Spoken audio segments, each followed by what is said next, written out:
Assalamualaikum warahmatullahi wabarakatuh.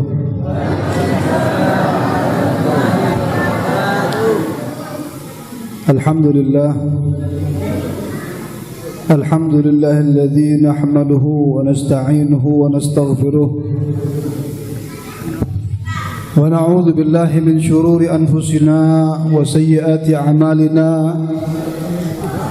من يهد الله فلا مضل له ومن يضلل فلا هادي له أشهد أن لا إله إلا الله وحده لا شريك له وأشهد أن سيدنا ونبينا محمدا عبده ورسوله اللهم صل وسلم على سيدنا محمد عبدك ورسولك النبي الأمي وعلى آله وصحبه وسلم تسليما. Hadratul muhtaramun yang saya hormati, para guru, para masyayikh, para asatidah, ustazah, mungkin ada perangkat daripada perangkat pemerintahan yang hadir pada saat ini, para panitia yang insyaallah semua kita yang hadir ini akan diberikan istiqamah dalam kebaikan, amin ya rabbal alamin. Wabil khusus al-muhtaram Al-Habib Hud As-Segaf yang alhamdulillah beliau juga ikut hadir bersama kita. Beliau orang Pontianak. Mudah-mudahan hadirnya beliau di sini mewakili daripada hadirnya junjungan kita Nabi besar Muhammad sallallahu alaihi wa ala alihi wa sahbihi wasallam. Ma'asyiral hadirin wal hadirat rahimani wa rahimakumullah. Saat ini kita diberikan nikmat yang luar biasa oleh Allah Subhanahu wa taala. Kita berkumpul bukan pada sembarang tempat. Biasa kita kumpul di rumah, biasa kita kumpul di warung, biasa kita kumpul di kantor, biasa kita kumpul di hutan yang hobi, biasa kumpul di pahumaan. Saat ini kita diberikan anugerah yang luar biasa oleh Allah, dan anugerah ini bisa kita artikan sebagai rezeki yang diberikan oleh Allah Subhanahu wa taala. Rezeki adalah pemberian. Rezeki adalah anugerah yang diberikan oleh Allah Subhanahu wa taala. Rezeki adalah satu anugerah, baik pemberian atau anugerah tersebut nampak ataupun tidak nampak. Jadi jangan sekali-kali kita mengatakan rezeki itu adalah sesuatu yang kita miliki, yang nampak bagi kita. Bahkan rezeki itu adalah pemberian oleh Allah Subhanahu wa taala, walaupun pemberian tersebut tidak nampak. Kita bangun tidur, diberikan rezeki oleh Allah, sampai kita tidur kembali, kita diberi rezeki oleh Allah Subhanahu wa taala. Bahkan tidur itu pun adalah bentuk rezeki yang diberikan oleh Allah. Kita bernapas tanpa kita minta kepada Allah, diberi oleh Allah. Kita diberi kesehatan, kita diberikan oleh Allah kesempatan waktu, kita diberikan berbagai macam pemberian yang diberikan oleh Allah, baik yang nampak ataupun tidak nampak, baik yang kita minta ataupun tanpa kita minta, tetap diberikan oleh Allah Subhanahu wa taala. Ini rizki daripada rizki duniawi. Rizki duniawi adalah kita yang hidup di dunia ini semua diberikan oleh Allah, baik secara materi, kesehatan, rumah, tanah, ataupun yang lain.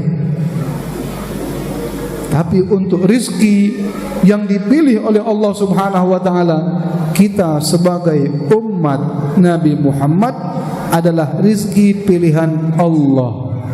Tanpa kita minta, itu diberikan oleh Allah, dipilih oleh Allah sebagai umat Nabi yang paling mulia, umat Nabi Muhammad sallallahu alaihi wasallam. Kata Nabi sallallahu alaihi wasallam, innallaha yu'tid dunya liman syaa wa liman ahab au liman lam yuhib. Allah memberikan rizki berupa dunia, berupa harta, berupa tanah, jabatan, dan lain sebagainya. Semua pemberian tersebut diberikan oleh Allah, baik kepada orang yang dicintai oleh Allah ataupun kepada orang yang tidak dicintai oleh Allah. Baik orang tersebut adalah orang muslim ataupun dia non-muslim, tetap diberikan oleh Allah. Allah sang pencipta, Allah Jalla Jalaluh wa ta'azamat. Allah berikan harta, Allah berikan dunia kepada hamba, baik hamba tersebut dicintai ataupun tidak dicintai oleh Allah. Artinya setiap kita melihat orang yang diberikan harta, bahkan kita bisa menilai orang tersebut, kita bisa nilai itu orang jarang ke masjid tapi diberikan harta yang berlimpah oleh Allah. Itu orang suka bermaksiat tapi diberikan dunia oleh Allah Subhanahu wa ta'ala. Kita tidak heran. Kita tidak heran karena itu sudah jadi haknya Allah Subhanahu wa ta'ala. Tapi yang terpenting, pemberian yang diberikan oleh Allah, wala yu'tid dina illa liman ahab wa man a'tahu Allahu ad-dina faqad ahab. Tapi orang-orang yang dipilih oleh Allah Subhanahu wa ta'ala adalah mereka yang diberikan agama, mereka yang diberikan keimanan oleh Allah, mereka yang di dalam diri mereka ada keislaman. Pemberian din, pemberian agama yang ada di dalam diri kita itu hanya diberikan oleh Allah untuk orang-orang yang dicintai Allah. Berarti kita bisa mengartikan bahwasanya kita adalah orang yang dicintai oleh Allah. Dari mana kita bisa mengatakan kita umat yang dicintai? Bahwasanya nikmat Islam itu adalah tanda Allah berikan kepada kita, hamba-hamba yang dicintai oleh Allah Subhanahu wa ta'ala. Tinggal kita bagaimana caranya agar supaya nikmat iman, nikmat Islam, agama yang ada pada diri kita, tidak kita meninggalkan dunia ini, melainkan iman, Islam, ad-din, agama tetap bersama kita. InsyaAllah berkat hadirnya kita di tempat ini, berkumpulnya kita mengingat manusia yang dipilih oleh Allah, manusia yang mulia, manusia mulia pilihan Allah. Kalau tidak dipilih oleh Allah, maka manusia tersebut tidak mulia. Tapi manusia tersebut dipilih oleh Allah, manusia tersebut diberikan oleh Allah Subhanahu wa ta'ala cinta kasih yang pertama kali, sehingga timbullah kita. Nabi Muhammad sallallahu alaihi wasallam. Suatu waktu para sahabat Nabi mereka duduk, mereka majlis. Di dalam majlis mereka mengisahkan keutamaan para anbiya. Di antara mereka ada yang membanggakan Nabi Allah Ibrahim alaihissalam. Di antara mereka ada yang membanggakan Nabi Allah Adam alaihissalam, karena manusia yang pertama yang diciptakan oleh Allah. Ada lagi yang mereka membanggakan Nabi Allah Musa alaihissalam, sampai mereka mengatakan Musa kalimullah. Ada lagi yang mereka membanggakan Nabi Allah Isa alaihissalam, Isa ruhullah, wa Ibrahim khalilullah. Mereka sahabat-sahabat yang sedang duduk, mereka membanggakan para anbiya sebelum Nabi Muhammad. Adapun Nabi Allah Musa adalah kalimullah yang diberikan mukjizat oleh Allah ini itu.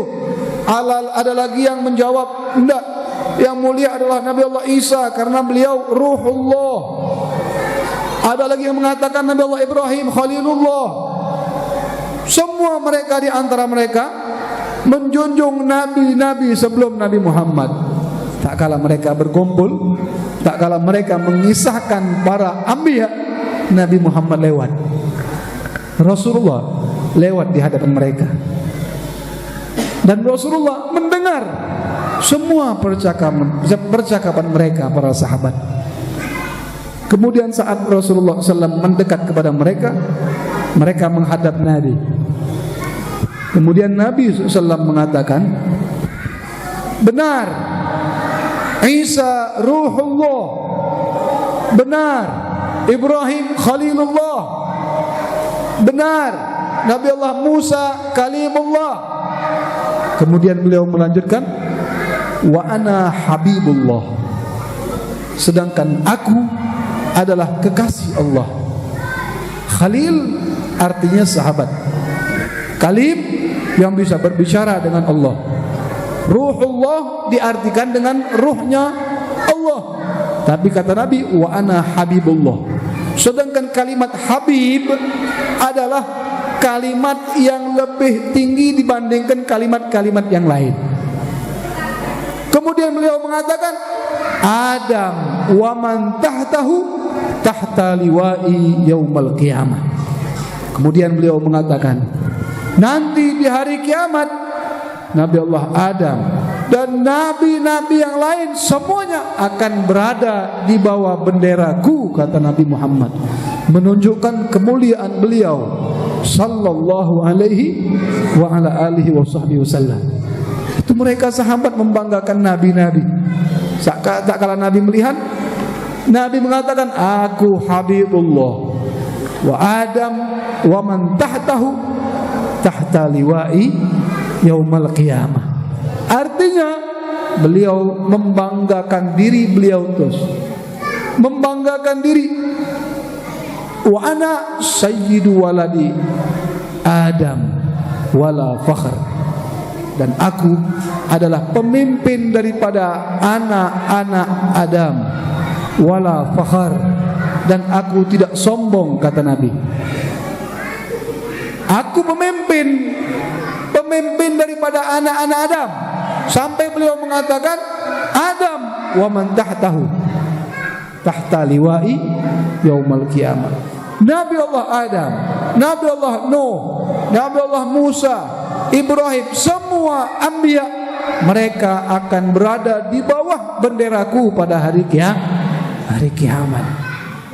Pada saat ini bersama-sama kita sedang memperingati sosok manusia yang agung, manusia pilihan Allah, manusia yang kelak akan membawa bendera di atas bendera-bendera yang lain, di atas bendera-bendera nabi-nabi yang lain, Nabi Muhammad sallallahu alaihi wa ala alihi wa sahbihi wasallam.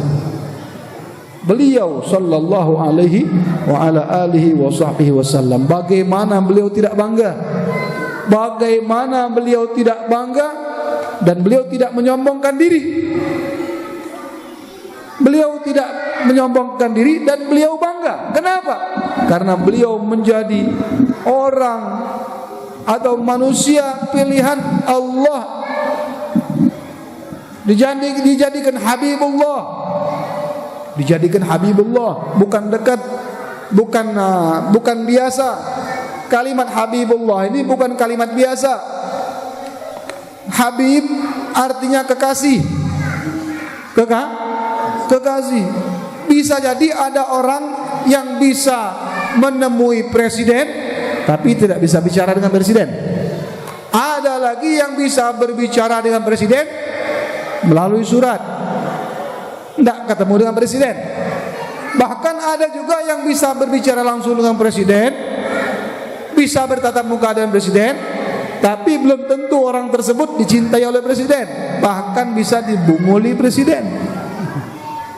Itu derajat tinggi yang memegang kekuasaan di pemerintah kita, bisa membunguli. Apalagi yang terendah, bisa jadi membunguli kita-kita yang hadir, bisa membunguli kita-kita yang ada. Ya, Malabu. Beliau sallallahu alaihi wasallam kekasih Allah. Beliau sallallahu alaihi wasallam makhluk yang pertama yang diciptakan oleh Allah. Manusia yang pertama diciptakan oleh Allah. Benar, Nabi Allah Adam. Sosok manusia yang pertama diciptakan oleh Allah Adam. Betul. Tapi sebelum Adam ada malaikat, ada iblis, ada yang lain. Tapi makhluk semua tercakup dalam kalimat makhluk. Makhluk yang pertama yang diciptakan oleh Allah, Nur Nabi Muhammad sallallahu alaihi wasallam. Sebagaimana yang dikatakan di dalam kitab Maulid. Qala ya Jabir. Sebelumnya apa? Innallaha khalaqa qabla al-asya. An Abdul Razzaq bisanadihi an Jabir ibn al-Ansari radhiyallahu anhu qala qultu ya Rasulullah akhbirni an awwali syai'in khalaqahu Allah qabla al-asya. Dikatakan oleh mereka para sahabat, ya Rasulullah, siapa ciptaan yang pertama kali yang diciptakan oleh Allah? Qala ya Jabir. Kemudian Nabi menjawab, wahai Jabir,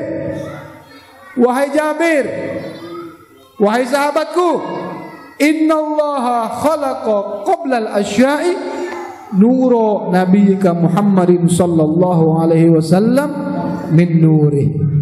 Ketahuilah wahai Jabir, yang pertama kali yang diciptakan oleh Allah sebelum adanya sesuatu, sebelum adanya Adam, sebelum adanya malaikat, sebelum adanya iblis, yang pertama kali yang diciptakan oleh Allah adalah nurku, nur Nabi Muhammad, yang diciptakan dari nurnya Allah subhanahu wa ta'ala.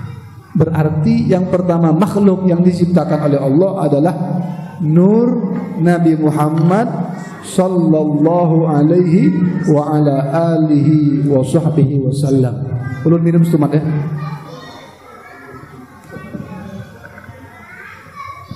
Minum setumat, minum.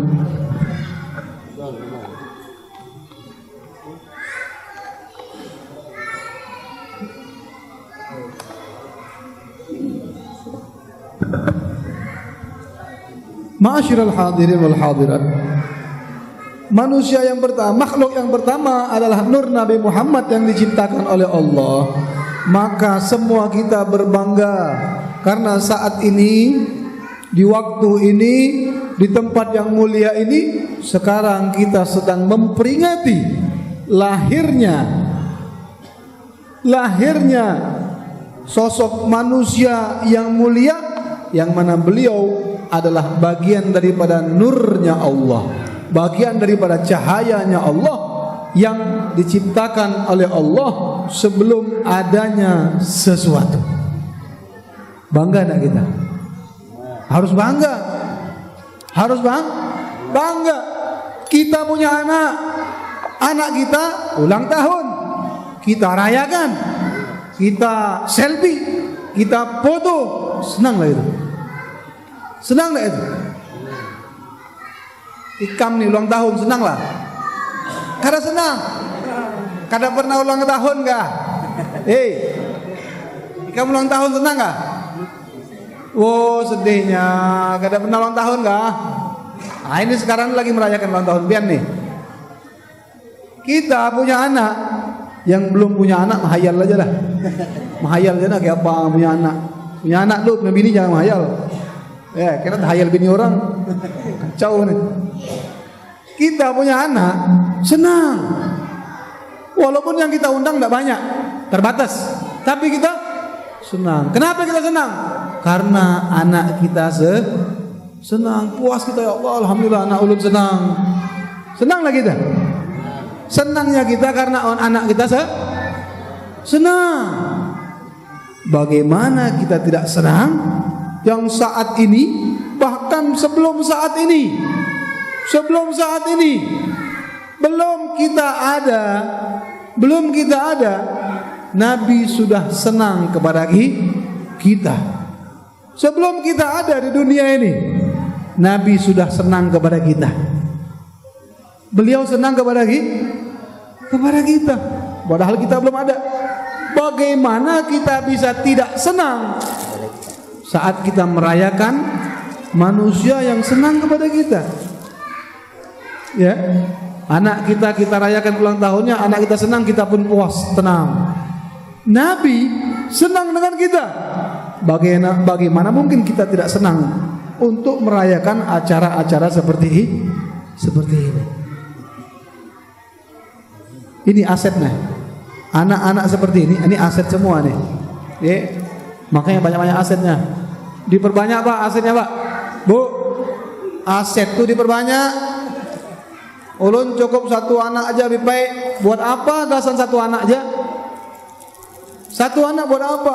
Ulun cukup 2 anak aja beb. KB jar dokter. KB itu baik. Jar siapa? Jar siapa? KB itu baik. Jar orang Bungul. Nabi mengatakan tanakahu takatharu. Nikahlah kalian, perbanyak anak keturunan.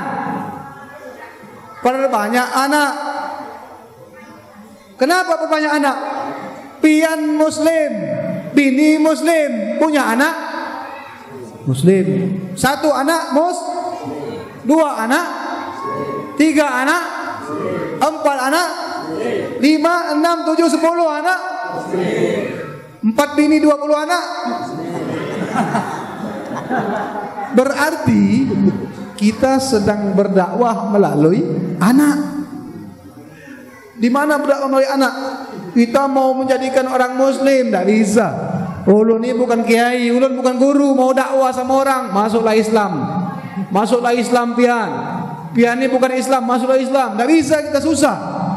Yang mudah ya apa? Banyak anak. Berbanyak anak. Kenapa banyak anak? Jar orang Bahari, banyak anak banyak rezeki. Benar. Tidak menyalahkan. Banyak anak banyak rezeki. Jangan kita pandang rezeki itu hanya sebatas rezeki yang zahir.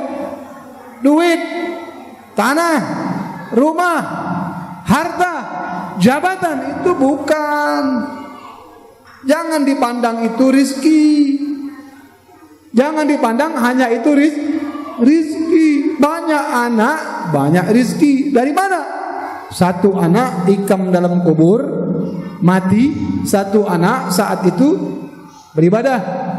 Setelah beribadah istirahat, habis kiriman pahala. Itu pun kalau anak beribadah. Kalau anak ahli maksiat, waliyadzubillah, karena tidak dididik. 2 anak, 3 anak, 4 anak, nyaman pian 4 anak. Apalagi laki-laki bisa ngangkat keranda pian. Banyak anak, setiap hari ngalir pahala. Anak beriman, anak beribadah, kita dalam kubur tenang. Anjuran ini, anjuran Nabi. Yang nyuruh KB, yang nyuruh cukup 2 anak, ya, yang nyuruh cukup 2 anak, orang bahlul itu. Kenapa cukup 2 anak? Apalagi pemerintah cukup 2 anak. Orang Indonesia disuruh cukup 2 anak. Rupanya anak-anak dari negara lain dibawa ke Indonesia. Ngapain? Orang lain dari luar negeri dibawa ke Indonesia. Takut Indonesia padat penduduk, cukup 2 anak. Tapi diramaikan dengan paham? Diramaikan oleh makhluk-makhluk asing, dibawa ke Indonesia. Kita yang ngikuti program 2 anak cukup, berarti sudah temakan omongan bahlul, omongan bungol. Jangan, kita pun kayak itu. Kita perempuan kah, laki-laki kah, sebagai bapak, sebagai ibu, nanti kalau kita punya menantu, kita punya anak, jangan kita batasi. Tidak boleh, apalagi ibu-ibu nih, banyak nih, hati-hati nih. Ini bukan jenggong nih, mungkin ibu-ibu yang di luar tuh.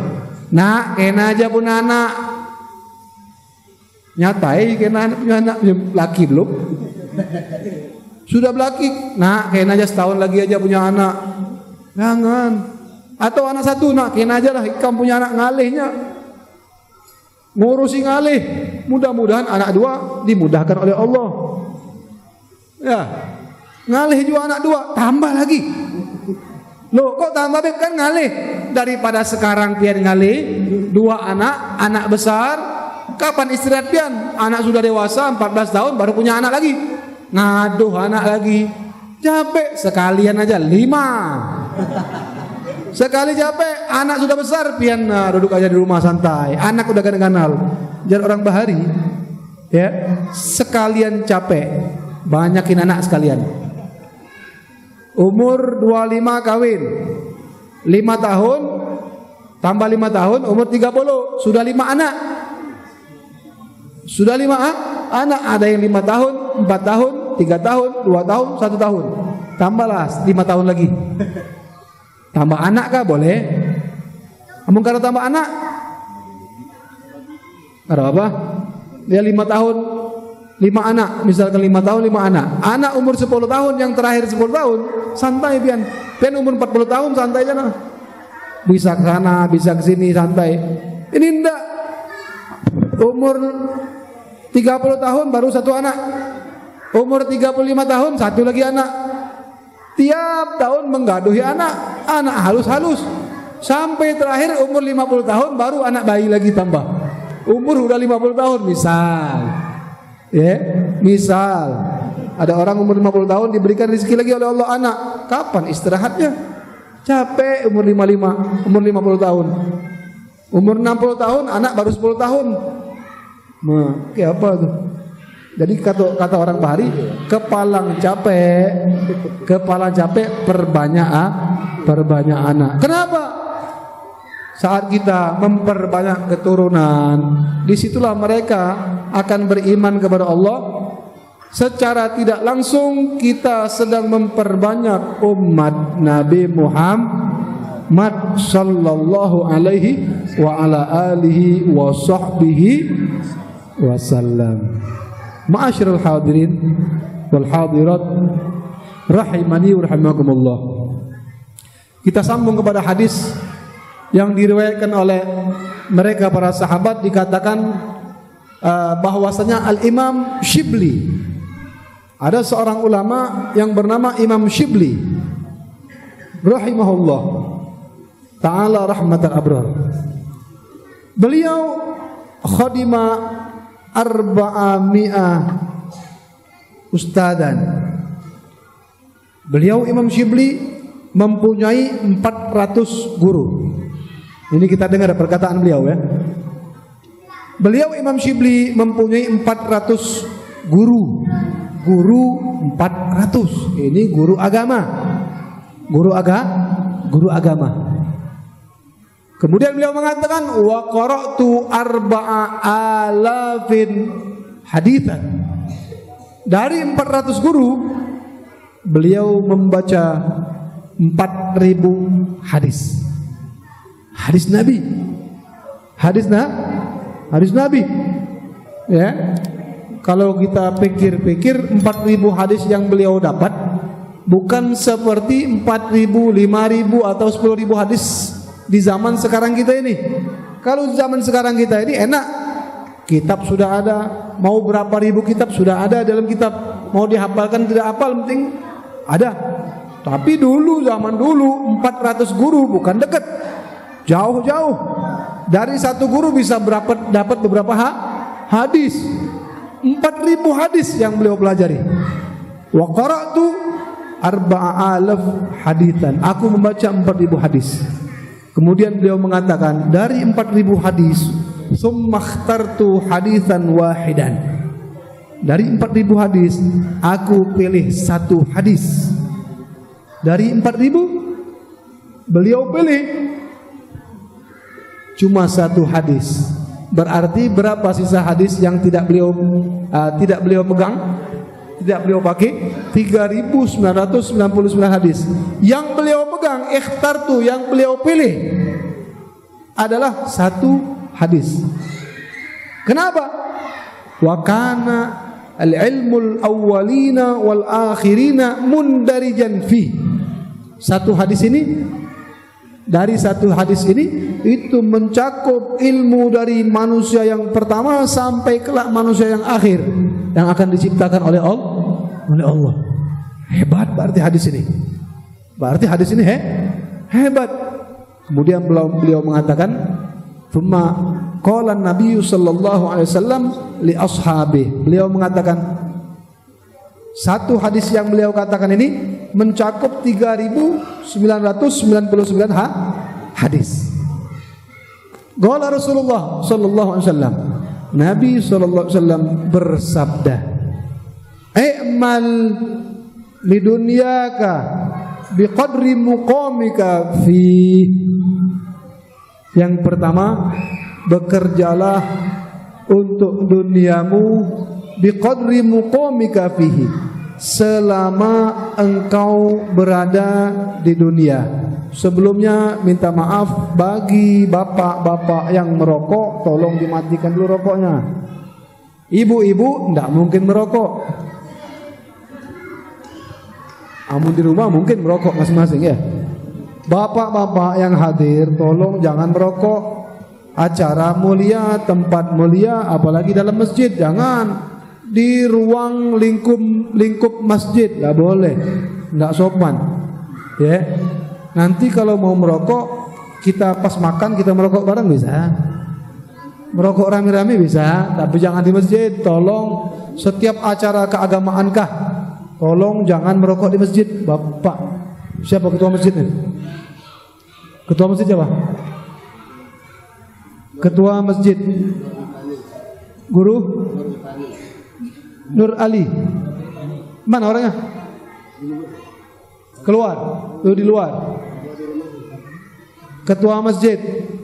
Adapun langgar-langgar yang lain juga sama. Tolong setiap pengurus masjid kah, setiap pengurus musola kah, jangan sampai ada jamaah yang merokok di masjid. Enggak boleh. Ya. Kita tahu rokok itu hukumnya tergantung. Ada makruh, ada haram. Tapi kalau sudah masuk masjid merokok, bagaimana kita mengatakan itu makruh? Tidak sopan sudah. Tidak sopan itu. Ini yang membuat acara kita ini dibid'ahkan orang. Kenapa? Di dalamnya ada merokok. Kita kalau dikatakan acara kita bid'ah, marah enggak kita? Marah. Tapi kata mereka, karena ada yang merokok, malu enggak kita? Malu. Iya, acara mulia. Kalau mau merokok di luar, jangan di area masjid. Tolong jangan merokok di area masjid. Masjid ini tempat umum. Bukan cuma kita yang masuk, perempuan masuk, anak-anak masuk, kakek-kakek masuk. Ya, yang enggak masuk orang kafir aja. Yang enggak masuk masjid orang kafir aja. Ya, kalau mau merokok di gereja sana. Merokok di gereja kata Bapak, join. Jangan di masjid. Kalau mau di gereja, mereka pun marah. Ada yang mau di gereja, enggak mau kan? Karena apa? Takut. Wah, sama gereja takut.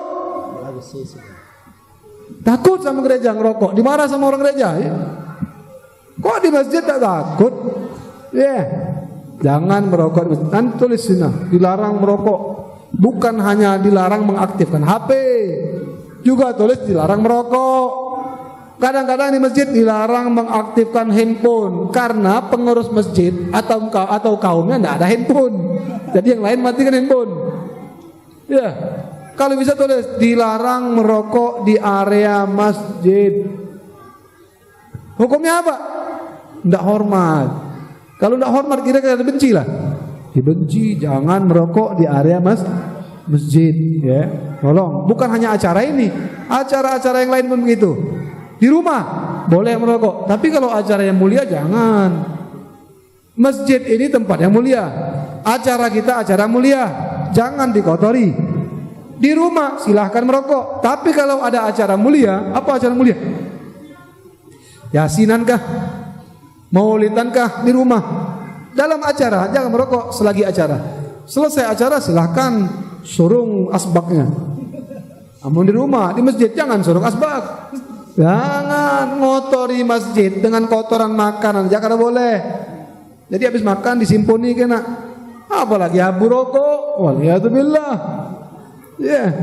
Apalagi sabu. Nah, masuk dalam masjid kantong sabu. Ada bawa sabu sini. Mudahan mati yang bawa sabu nih. Kita doakan keluar masjid ini mati. Amun kada insaf, amun kada taubat mati aja dah. Kada ada niat mau ampih nyabu. Atau homer, minum homer, mabok. Kada ada niat untuk ampe. Kita doakan turun di masjid. Kalau sebelum dia niat ampe, turun di masjid mati langsung napak kaki back meninggal. Kita lihat nanti kalau ada yang turun kaki meninggal, berarti dia tidak mau ampe daripada nyabu kah, minuman keras kah. Tapi insya Allah tidak ada yang gugur. Arti taubat semua. Berarti kalau ada, insya Allah tidak ada. Kalau ada Pak, ya Pak. Kalau ada, kalau tidak ada, alhamdulillah. Insya Allah tidak ada semua kita. Ma'asyiral hadirin, hadirat, rahimani rahimakumullah. Mungkin ini yang bisa ulun sampaikan, lebih kurangnya minta maaf. Wabillahi taufiq wal hidayah. Wassalamualaikum warahmatullahi wabarakatuh.